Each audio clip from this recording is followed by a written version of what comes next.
Hi, this is Dr. Madhu Kotia, your spiritual counselor and guide, also founder of Wicca India, School of Magic and Occult Sciences.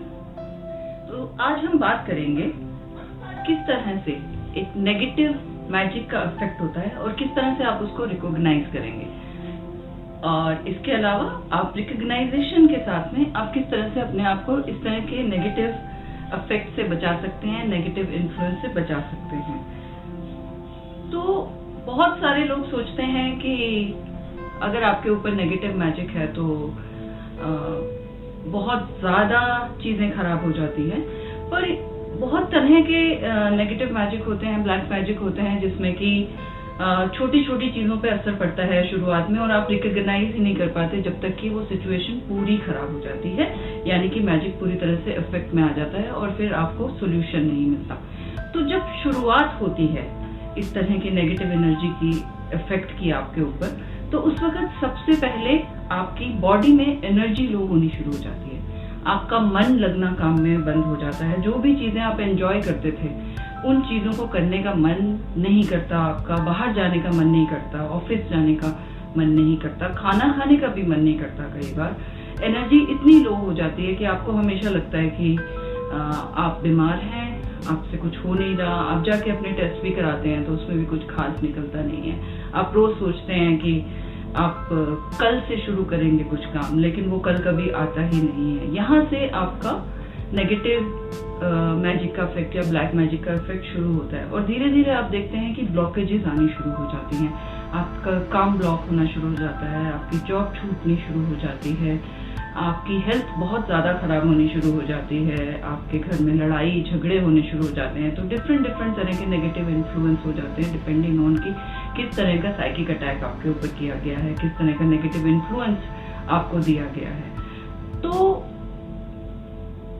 अक्सर लोग तभी आते हैं मेरे पास जब हाथ से उनकी चीजें निकल जाती हैं। वो बोलते हैं चार साल से काम नहीं चल रहा, 3 शादियां टूट गई लेकिन एक भी रिलेशनशिप नहीं चली, और हेल्थ बहुत खराब है, 3-4 साल से बेड पे हैं लेकिन टेस्ट में कुछ नहीं आ रहा। तो इतना ज्यादा आगे बढ़ के आप परेशानियों में पड़ने के बाद आप किसी को कंसल्ट करते हैं, तो उससे पहले आप काम करना शुरू कर सकते हैं।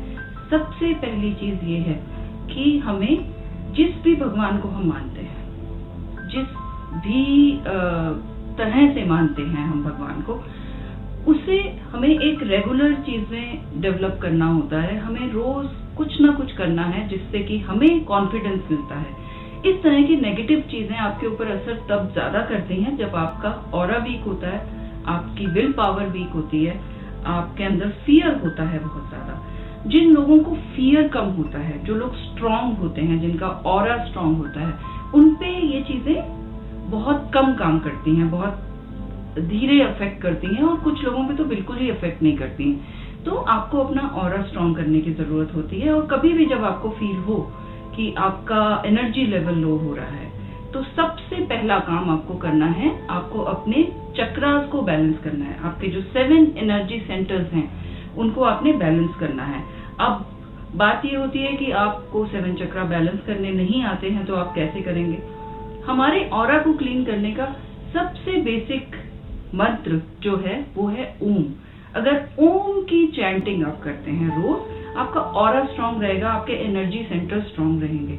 इसके अलावा अगर आप चाहते हैं 7 चक्रा मेडिटेशन करना, तो आजकल YouTube तो एक्सेसिबल है सबको, और वहाँ पे बहुत सारी 7 चक्रा मेडिटेशन दी हुई हैं। आप उन मेडिटेशन को कर सकते हैं। अगर आपको लगता है कि घर में आके आपका मन नहीं लग रहा लेकिन बाहर मन लग रहा है, तो नॉर्मली ऐसा होता है कि जो नेगेटिव इन्फ्लुएंस है वो रादर देन आपकी बॉडी पे होने के आपके घर के ऊपर है। तो घर में बहुत सारी चीजें आप कर सकते हैं जिससे कि ये नेगेटिव मैजिक या नेगेटिव इन्फ्लुएंस या नेगेटिव एंटिटीज जो आपको ट्रबल कर रही हैं वो कम हो जाए, वो हट जाए। सबसे पहला जो इम्पोर्टेंट पॉइंट है हमारा वो ये है कि आपको अपने घर के हर कॉर्नर को क्लीन करना है।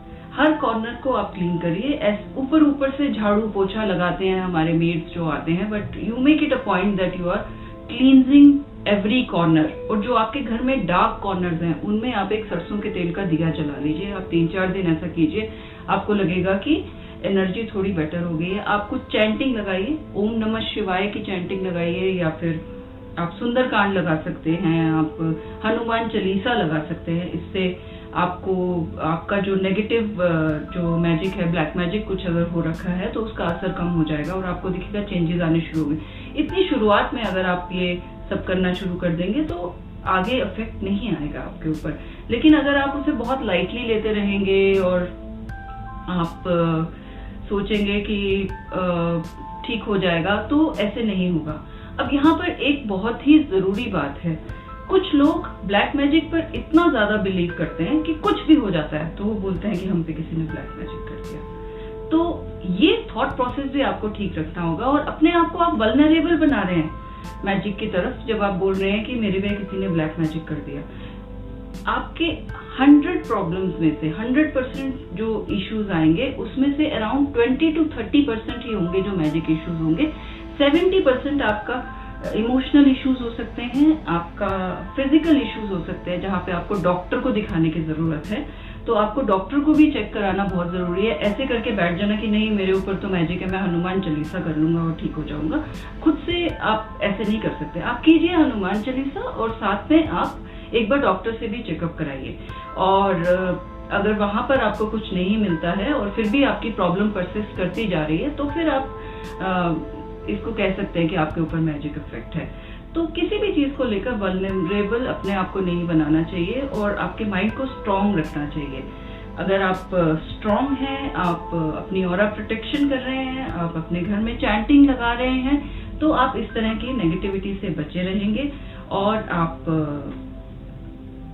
अच्छी तरह से अपनी जिंदगी में आगे बढ़ पाएंगे। आज के लिए इतना ही।